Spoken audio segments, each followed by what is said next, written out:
Hello dear students, आज हम अपना एक topic air mass and front clear करेंगे। तो देखिए, शुरू करते हैं अपना टॉपिक। क्या कहता है एयर मास, क्या होता है एक्चुअल में एयर मास, हम इसके बारे में स्टडी करेंगे। The air with distinctive characteristic in term of temperature and humidity is called air mass. मतलब ये अर्थ है, अर्थ पे अलग अलग जगह पे अलग अलग चीज़, क्या चीज़, दैट इज़ नॉट चीज़, है ना, पिज़्ज़ा वाली चीज़। ये चीज़ है टेम्परेचर एंड ह्यूमिडिटी, ठीक है। तो ये चीज़ अलग अलग जगह पे अलग अलग होगी, ठीक है। तो यहाँ पे काफ़ी टाइम से जो ये चीज़ रहेगी, तो यहाँ का जो एटमॉस्फेयर या जनरल सर्कुलेशन जो हम बोलते हैं वो यहाँ अलग अलग होगा। तो यही चीज़ मतलब इसकी क्या बन जाएगी, विशेषता बन जाएगी, करैक्टरिस्टिक बन जाएगी। ये क्या है इस जगह की करैक्टरिस्टिक, कि यहाँ पे टेम्परेचर जाता है, ह्यूमिडिटी है, ठीक है, और मतलब टेम्परेचर ज़्यादा है तो गर्मी ज़्यादा है, लो प्रेशर, ये सब चीज़ें कहाँ हैं, यहाँ। क्योंकि इस एरिया में ये जो स्टैटिक रहती है, ठीक है, काफ़ी टाइम से एक ही जगह पे ऐसा रहने पर जो वहाँ का अपन कह सकते हैं ग्रुप बनता है उस जगह का, जो वहाँ की करैक्टरिस्टिक्स होती है। जैसे अपन कहते हैं वहाँ गर्मी बहुत ज़्यादा होती है, वहाँ ह्यूमिडिटी बहुत ज़्यादा है, वहाँ ये बहुत ज़्यादा है। तो ये चीज़ें क्या है, अपनी एयर मासेस है। क्या है, अपनी एयर मासेस। अब इसने कहा है जो होमोजीनियस जो एरियाज़ हैं, मतलब जहाँ गर्मी ज़्यादा है, नहीं सॉरी, जहाँ सरफेस है, ठीक है, ये मान लीजिए सरफेस है और ये मान लीजिए ओशन है। तो यहाँ पे जो क्या है, ऐसा नहीं कि दोनों को मिलाकर एयर मासेस बनती, नहीं, यहाँ की एयर मासेस अलग है क्योंकि उनकी करैक्टरिस्टिक्स अलग है, वहाँ का टेम्परेचर और ह्यूमिडिटी अलग है, इसलिए यहाँ का जो एयर मास होगा वो अलग होगा और यहाँ का जो एयर मास होगा वो भी अलग होगा। क्यों? क्योंकि मैंने बताया आपको एयर मास होता क्या है, the air with distinctive characteristics in the terms of temperature and humidity. अब देखो टेम्परेचर पढ़ के आ गए अपन, है ना, आ गया बंदा यहाँ पे भी उड़ के। तो हम इसके बारे में भी स्टडी करते हैं कि जहाँ लंबे समय तक एक ही तरीके का टेम्परेचर और ह्यूमिडिटी रहता है तो वहाँ का जो करैक्टरिस्टिक्स जो हो जाता है वही क्या होता है, एयर मास होता है। Distinctive characteristics is air mass उस प्लेस का, ठीक है। इसने कहा है आपको आगे कि ये जो होमोजीनियस एरिया, इसकी एक स्पेशलिटी क्या है, homogeneous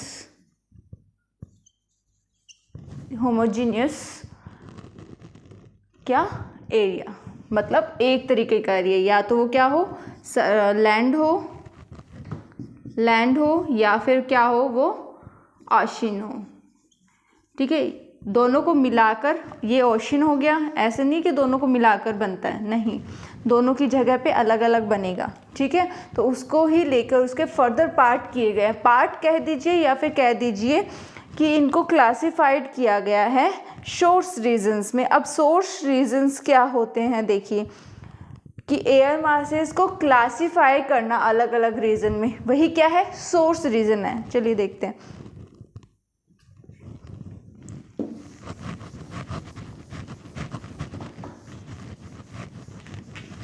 I hope air mass आप लोगों को समझ में आया होगा, कोई हार्ड टॉपिक नहीं है, एकदम इजी सा है।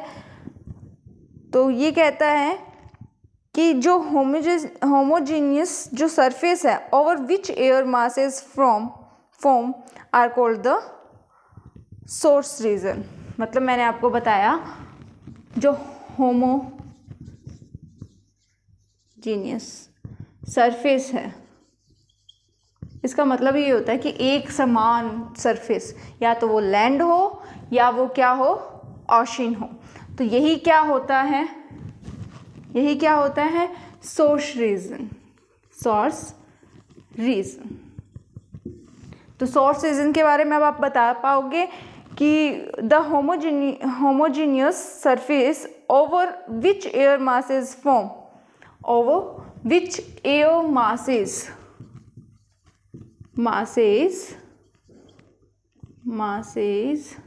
फॉर्म, मतलब यहाँ इस सरफेस पे जो एयर मासेस का फॉर्म है वो क्या है, वहाँ का सरफेस रीजन।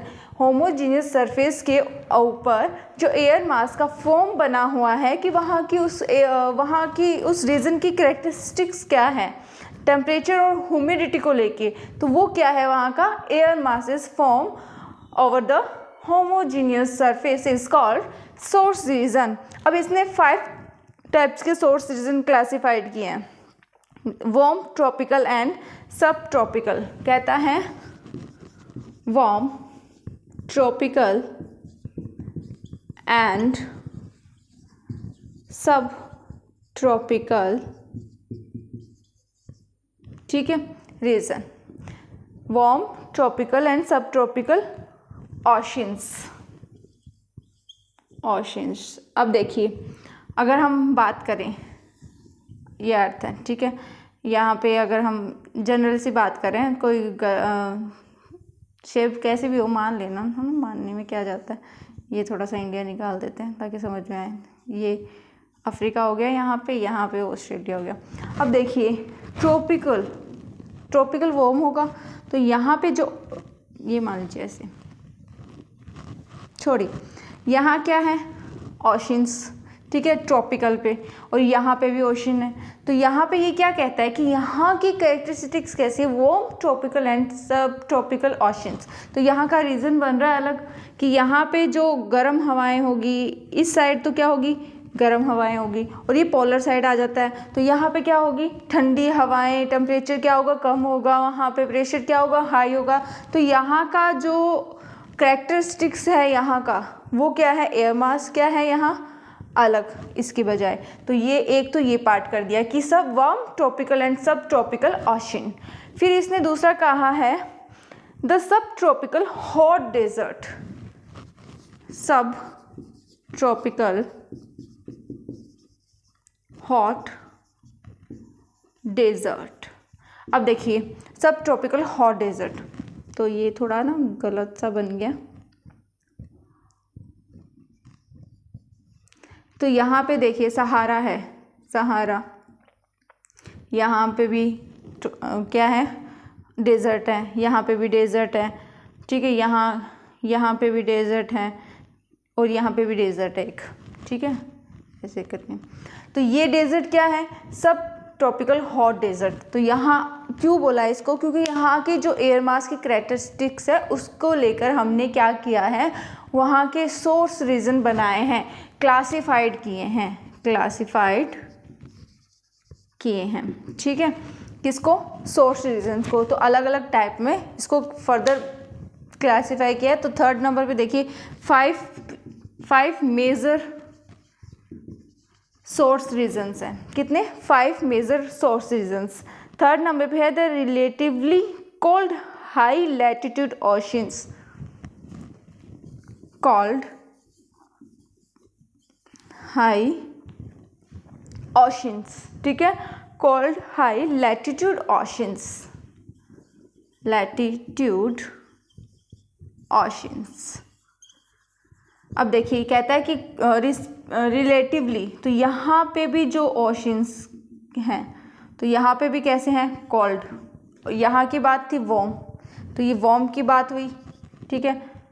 तो यहाँ का थोड़ा नीचे की साइड और ले चलो, जैसे जैसे इधर जाएंगे तो अपना कॉल्ड हाई लैटिट्यूड ओशंस, यहाँ भी ओशन ही है ये, ठीक है, ये ओशन ही है।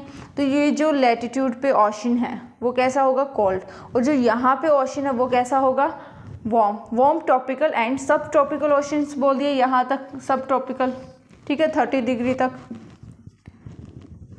आया समझ में। ट्रॉपिकल एंड सब ट्रॉपिकल क्या होंगे, यहाँ पे वार्म होंगे, वार्म रीजन होगा यहाँ पे एयर मास का।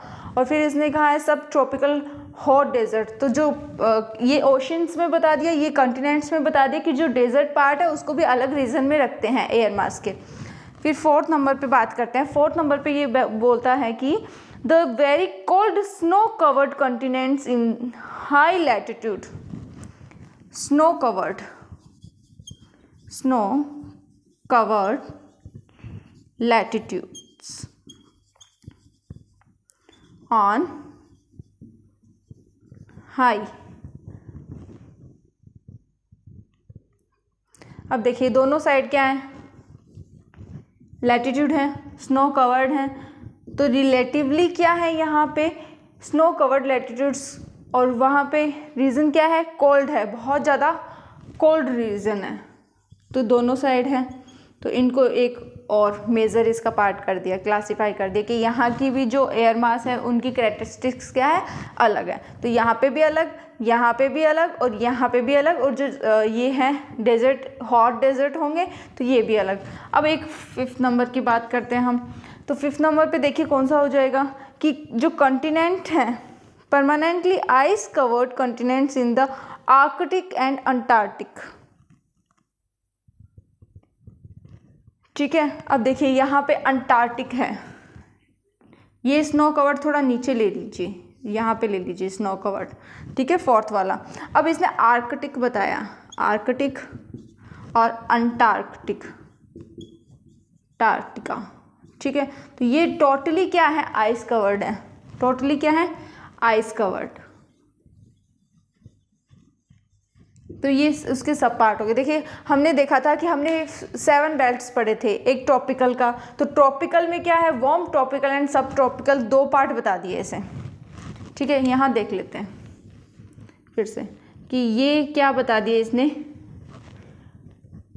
ये ट्रॉपिकल हो गया यहाँ पे पास, ठीक है, और ये सब ट्रॉपिकल का पार्ट हो गया। तो यहाँ पे ये क्या कहता है, ओशन समझते हो, जो पानी का इलाका है वहाँ का जो एयर मास है उसका एक रीज़न है, ठीक है। फिर ये कहता है सब ट्रॉपिकल हॉट डेजर्ट्स। तो अब इस सब ट्रॉपिकल में जो सहारा आता है, नीचे अफ्रीका में एक और भी है, किलिमंजारो है क्या, नहीं ऐसा सब कुछ है, और अर्जेंटीना में भी है, इधर साउथ अमेरिका में भी है। तो ये डेजर्ट किस में आ जाते हैं, सब ट्रॉपिकल डेजर्ट में। फिर कोल्ड हाई लैटिट्यूड की बात करता है, तो कोल्ड हाई लैटिट्यूड ओशंस की बात कर रहे हैं, क्या, ओशंस पे जो ऊपर जाते हैं यहाँ पे ये पार्ट, ठीक है, कि the relatively cold high latitude oceans. फिर स्नो कवर्ड लैटिट्यूड ऑन, तो यहाँ पे जब पोलर साइड जाते हैं तो यहाँ पे क्या है, स्नो, तो ये स्नो कवर्ड क्या हो जाएगा, लैटिट्यूड ऑन हाई पे क्या है, स्नो कवर्ड है, कूल एयर होगी वहाँ पे, तो वो क्या किस टाइप का बनेगा, कोल्ड एयर मास हो जाएगा वहाँ पे। फिर 5th की बात करते हैं, तो आर्कटिक और अंटार्कटिका जो टोटली क्या है, आइस कवर्ड है, ये क्या है, टोटली आइस कवर्ड। तो आई होप ये जो क्लासिफाइड है ये समझ में आया होगा। फिर क्या करता है ये कि accordingly following types of air masses are recognised, और इसके कारण कितनी एयर मास, देखिए एनसीईआरटी बुक्स में कितनी एयर मास दे रखी है,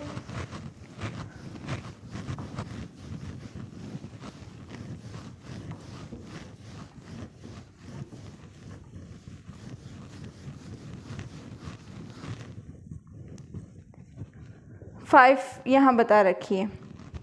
देखिए मैरीटाइम ट्रॉपिकल, मैरीटाइम ट्रॉपिकल, ठीक है, और एक हो जाएगी मैरीटाइम पोलर। ये देखिए MP हो गई और ये क्या हो गई, MT, ठीक है। अब इसकी एक ट्रॉपिकल की एक और क्या हो जाएगी कि continental tropical, continental tropical, same इसकी भी एक वैसी हो जाएगी कॉन्टिनेंटल पोलर, कॉन्टिनेंटल पोलर, किससे शो कर देंगे, CT से, इसको किससे कर देंगे, CP से। अब एक और बच गया, वो क्या है, continental Arctic, continental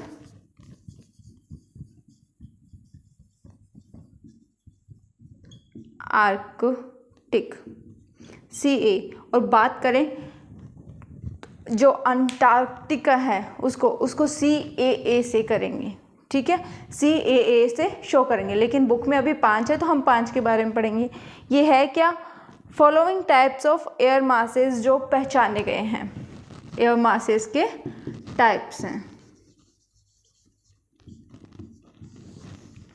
maritime, tropical, जो यहाँ बीच का जो है वो, ठीक है। फिर पोलर साइड का, ठीक है, यहाँ पे जो ओशन है उसकी बात हो रही है यहाँ पे, ठीक है, ओशंस की, महासागर जिसको बोलते हैं, ये पोलर साइड का हो जाएगा MP, और ये क्या हो जाएगा MT, ट्रॉपिकल साइड का। समझ में आया। कॉन्टिनेंटल, ट्रॉपिकल, तो कंटिनेंट यहाँ ट्रॉपिकल एरिया में जो कंटिनेंट्स हैं तो वहाँ पे क्या हो जाएगा, कॉन्टिनेंटल ट्रॉपिकल, ठीक है। और फिर बात आती है कॉन्टिनेंटल पोलर, तो यहाँ पे जो कॉन्टिनेंट है उसकी बात आ जाती है। जो कॉन्टिनेंट है यहाँ इस साइड क्या बनाया है, ठीक है, तो कॉन्टिनेंटल पोलर, कॉन्टिनेंटल पोलर आया। ये अलग अलग रीजन में एयर मास अलग अलग होते हैं, सीधी सी बात है। एयर मास होते क्या हैं, the air with distinctive characteristics in terms of temperature and humidity is called air masses।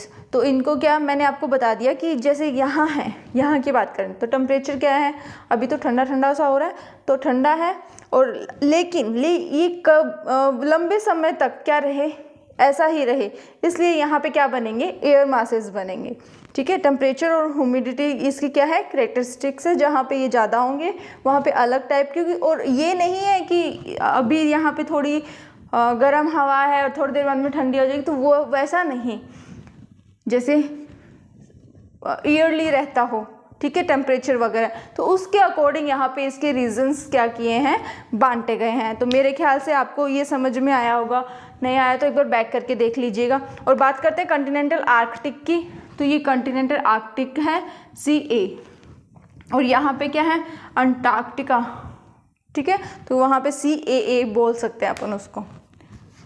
अब हम देखेंगे फ्रंट क्या होते हैं। वो फ्रंट नहीं कि भाई सामने है, वैसा नहीं, देखते हैं।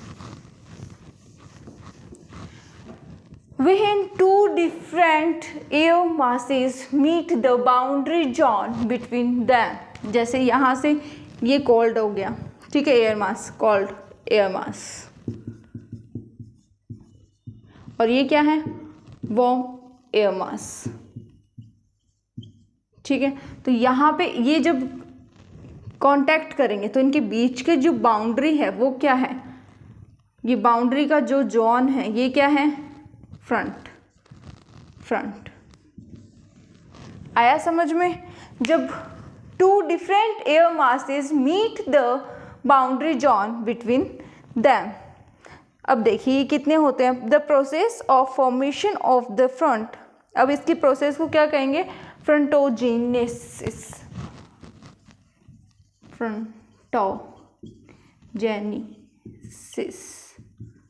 ठीक है। ये क्या है, इसकी प्रोसेस फर्दर 4 टाइप्स में, called front, warm front,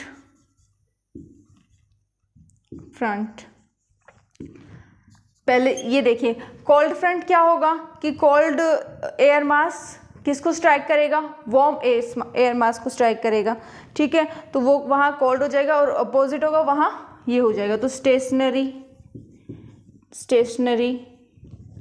front and acute front, ये 4 टाइप्स के क्या फ्रंट क्या बनते हैं एयर मासेस से, 4 टाइप के, सॉरी स्पेलिंग गलत लिख दी,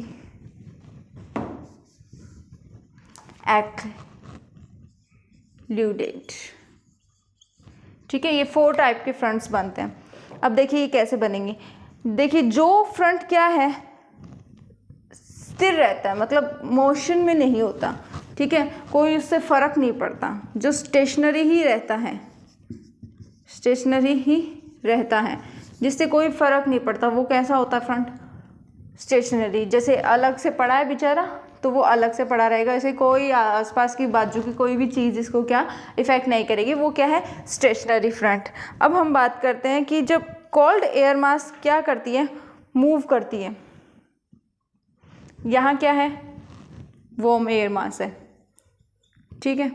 अब यहाँ पे क्या, कोल्ड एयर मास जब बहुत ज़्यादा तेजी से आएगी और क्या करेगी, इसको क्या करेगी, स्ट्राइक करेगी, ठीक है, towards the warm air mass. When the cold air moves towards the warm air mass, that is called front, that is called front.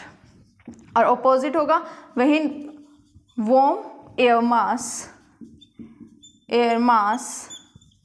moves cold air mass, that is warm front। बस इतना याद रखना है इसके अंदर, और कुछ नहीं, कि यहाँ पे जैसे ठंडी हवा है और ठंडा एयर मास है, कोल्ड एयर मास है, और यहाँ पे क्या है, हॉट, तो ये यहाँ पे स्ट्राइक करता है हॉट पे, तो ये एयर फ्रंट कैसा बनाएगा, कोल्ड फ्रंट बनाएगा। और जब ये गर्म है, वार्म है, और ये वार्म है, ये कोल्ड है, जब ये यहाँ स्ट्राइक करेगा, ठीक है, सॉरी, जब ये वार्म कोल्ड पे स्ट्राइक करेगा तो ये कोल्ड फ्रंट बनाएगा, ठीक है। अब बात करते हैं एक्लिडेट की, वो क्या करता है, सीधा, if an air mass is fully lifted above the land surface it is called the occluded front.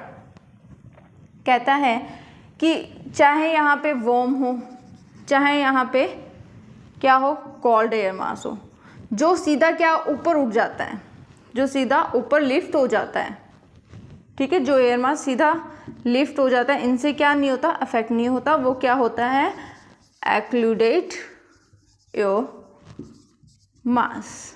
Very simple. तो एयर मास भी एयर एक्लूडेट फ्रंट है, सॉरी, एक्लूडेट फ्रंट। तो आई होप एयर मास और फ्रंट में रिलेशन पता चला होगा और ये क्लियर भी हो गया होगा आपका कि the air with distinctive characteristics in term of temperature and humidity is called. एक ही जगह का टेम्परेचर और ह्यूमिडिटी जो लॉन्ग टाइम से और कहाँ कौन से एरिया में, होमोजीनियस एरिया, मतलब या तो वो सरफेस हो या फिर वो ओशन हो, तो वहाँ पे एक क्या बनेगा, एयर मास बनेगा। ओशन है तो वहाँ पे अलग एयर मास बनेगा, उनकी कैरेक्टरिस्टिक्स अलग होगी, वहाँ का टेम्परेचर अलग होगा, ह्यूमिडिटी वहाँ पे अलग होगी और वो काफ़ी टाइम से वैसा ही रह रहा है, इसलिए वहाँ पे क्या बनेगा, एयर मास बनेगा।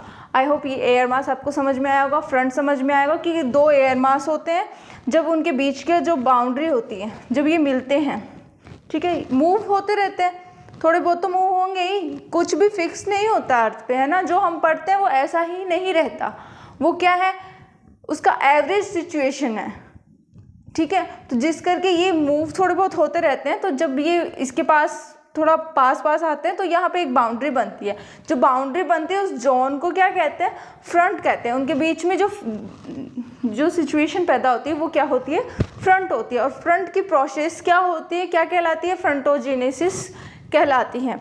आई होप ये समझ में आया होगा आपका। अभी विंड के बारे में, सीजनल, लोकल विंड और land and sea breeze, mountain breeze, ये सब भी मैंने आपको समझा दिया है। और एक बार फिर से देख लेते हैं अगर आप समझना चाहते हैं कि सीजनल विंड क्या होती है एक्चुअल में। चलो दूसरी वीडियो ही देख लेना ना, ये काफ़ी लेंथी वीडियो हो जाएगी। बता ही दिया है मैंने, इसी में आपको मिल जाएगी, ठीक है। जो लैंड से चलती है लैंड ब्रिज और सी से चलती है सी ब्रिज, और कैसे अपन डिफ्रेंशिएट कर सकते हैं, उसको कैसे समझ सकते हैं, उसके लिए वीडियो सर्च कर लेना, आपको प्ले लिस्ट में मिल जाएगी वो। Thank you for watching.